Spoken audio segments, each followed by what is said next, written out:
Hello everyone, Blake Strife back at it again for another video. Pokemon Ruby with only in-game traits was fun, and it was nice to have a team of Pokemon, but let's get back to using only just one. Today we find out, can I beat Pokemon Platinum with a team of only one Pachirisu? A little backstory before we begin, I actually got the idea for this challenge when I saw a video of someone actually winning a World Championship tournament with Pachirisu of all things as his star Pokemon. The link for that video will be in the description because it was pretty nuts. Paralysis onto that Tyranitar. That Scarf Tyranitar is now worthless. Pachirisu has some decent bulk to it, especially in special defense. Plus it's electric type, so it only has one weakness, it being ground. Its Achilles heel, however, is that in this generation, its learn set is lacking in utility, including with TMs, so we have to think up some interesting strategies for this challenge. Like always, let's review the rules and regulations. In combat, I can only use Pachirisu. I can use other Pokemon for HMs, but they cannot be sent out for battle. No using the bag in battle either, only held items and items outside of battle are allowed. Finally, no glitches or exploits, so that won't be a problem. If you liked the video, please remember to like and subscribe and ring the bell for more as I try to post one video every week.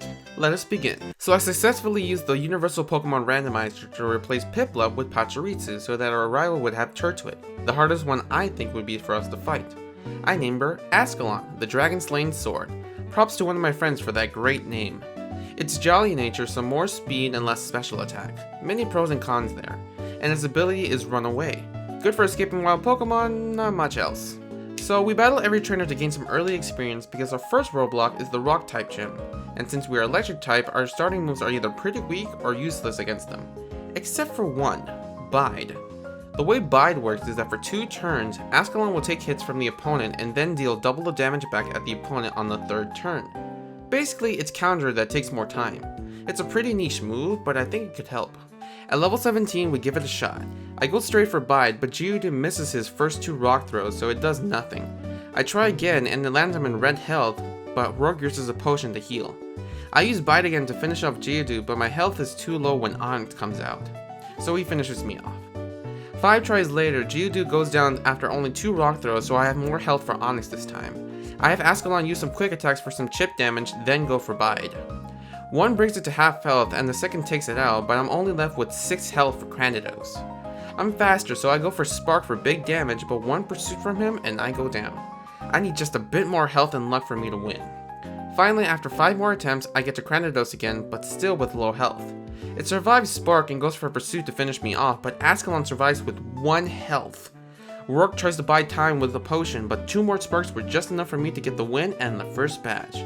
That was really close. Now we go to the Valley Windworks and have our first encounter with Team Galactic. The grunts were no problem, but Commander Mars was interesting. Her Zubat can't take 1 Spark, but her Perugly uses Fake Out for a critical hit, doing lots of damage.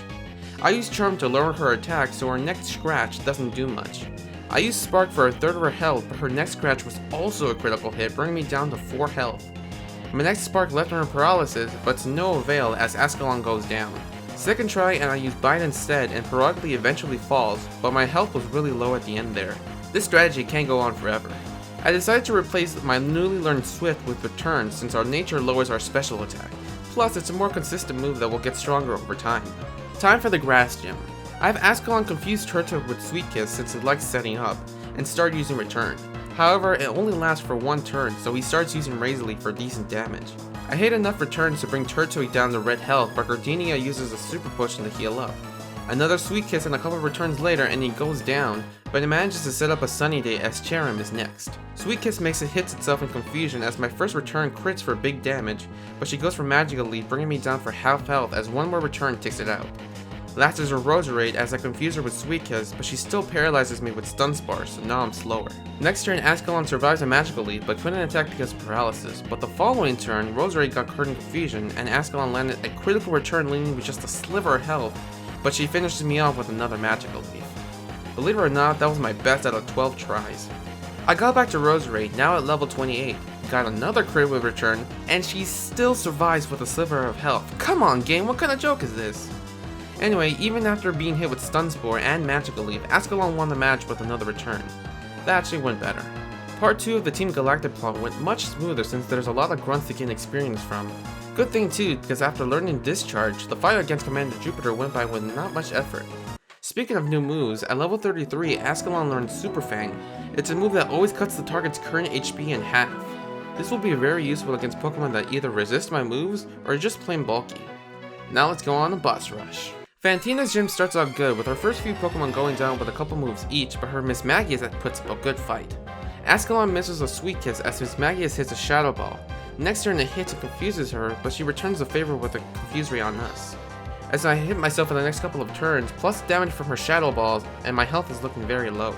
Miss Magius finally hits herself in confusion as I land a Discharge which ends up paralyzing her as another Shadow Ball brings me to 16 health. No one attacks on the following turn as I try to confuse her again and she's fully paralyzed.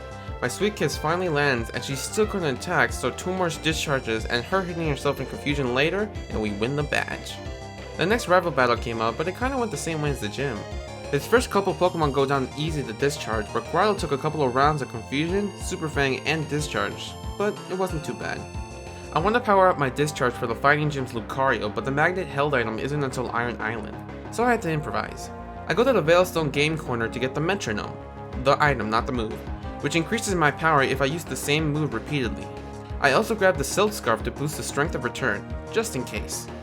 I give it a try and my plan worked pretty well. The fighting gym was a sweet with discharge. I think my Pokemon IQ might be going up. The next rival battle before the water gym went the same way as last time, but his Squirtle is getting harder to take down. I am not looking forward to when it evolves. Water gym time. Gyarados is first, but he's 4 times weak to electricity, so 1 discharge took it down. Quagsire is next, and he's part ground type, so I went for Sweet Kiss to confuse him. He hits a Rock Tomb for little damage, but lowering my speed. Ascalon uses Super Fang to cut his health as he hits himself in confusion, so I start using Return. He hits himself again and goes down. Good thing he didn't use a ground type move. Last is his Floatzel, but he just uses Crunch instead of a water move, so a couple of discharges later, and I win. That went much smoother than expected.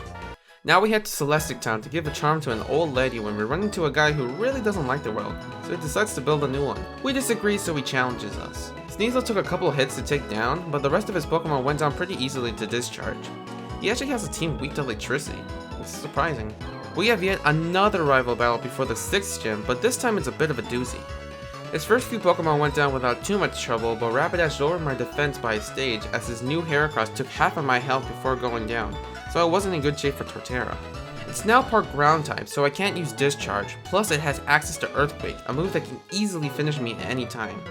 I have to say I was a bit insulted when I used Razor Leaf instead, but it was a critical hit, so the feeling only stung just a bit when I lost.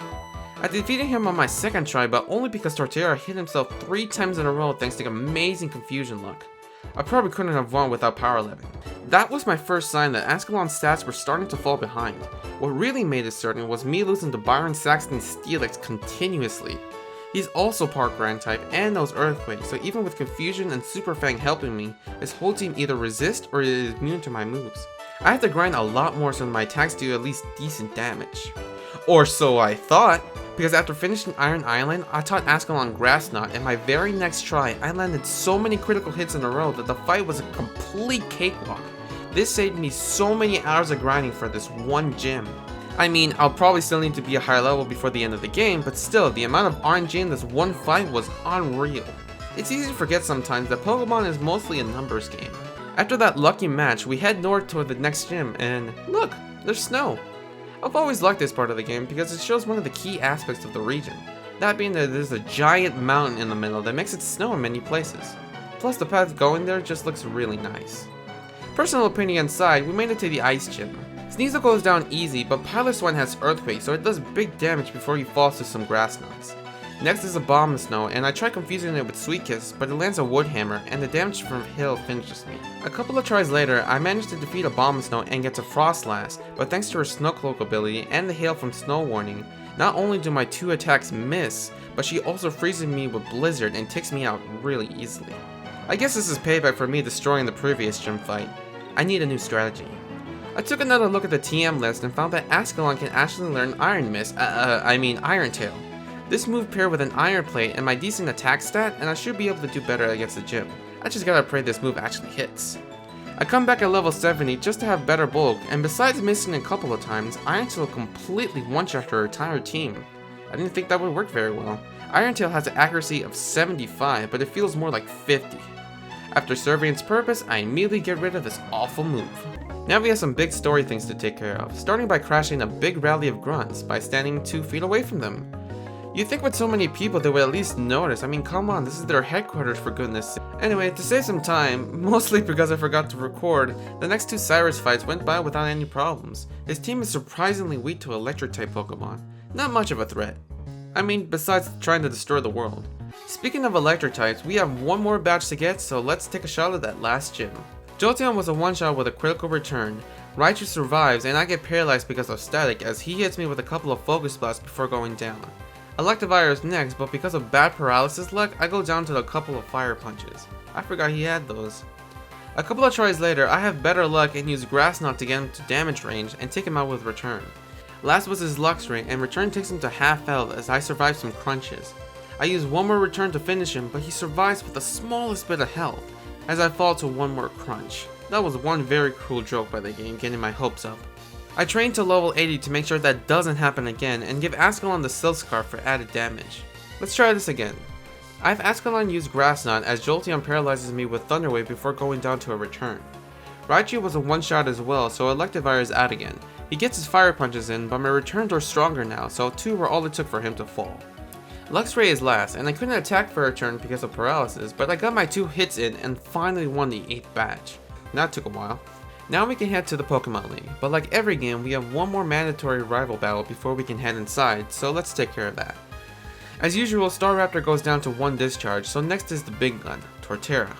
I use Sweet Kiss right away, and amazingly, Torterra never attacked me, so with a couple of Grass Knots, it went down pretty quick.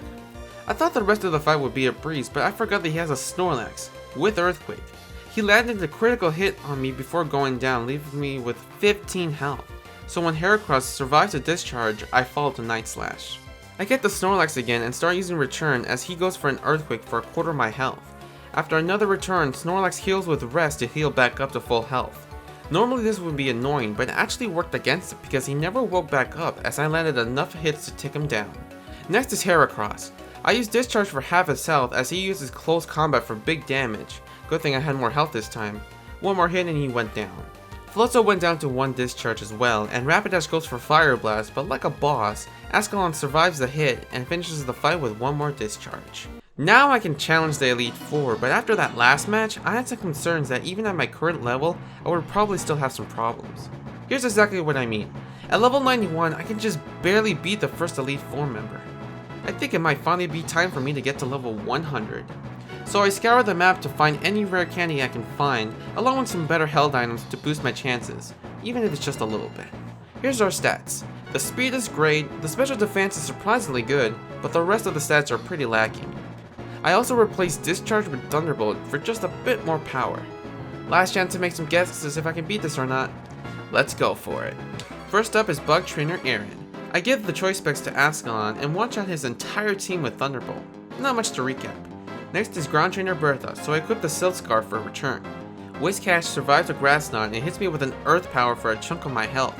Bertha uses a full restore to heal up, but that just gives me the turns I need to finish him off. Her next couple of Pokemon are actually pretty heavy, so Grass Knot just one-shots each of them until I get to Gliscor. It's neutral to Grass Knot, so I use Return instead for half of its health as she uses Earthquake for massive damage. One more and she goes down. If my level wasn't maxed out, I would have lost easily.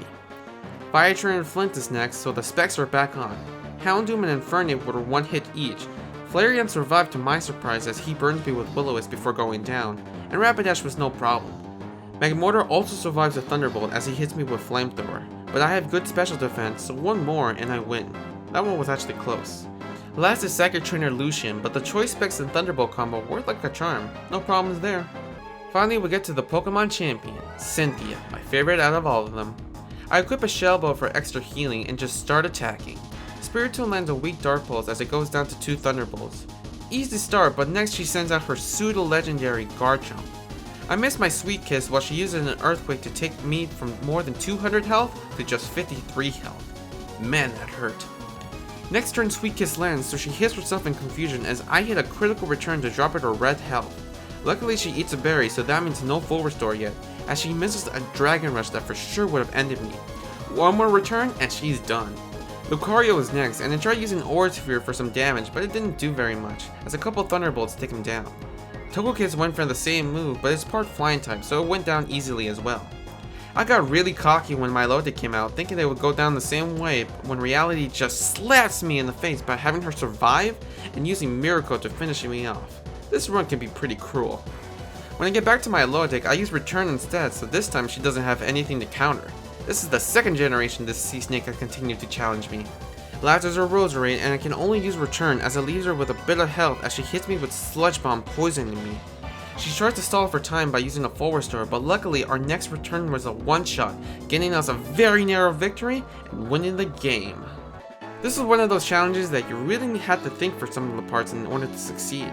This challenge had an interesting start, easy middle, and a kinda rough end, and I loved every single minute of it. For next week's challenge, I thought I'd try something that might be either really hard or just plain impossible. Pokemon Black with a team of only one Slacking. A Pokemon that can only attack every other turn, so stay tuned for that. As always, if you like this video, don't forget to like and subscribe if you want to see more, along with any challenge or video ideas as well.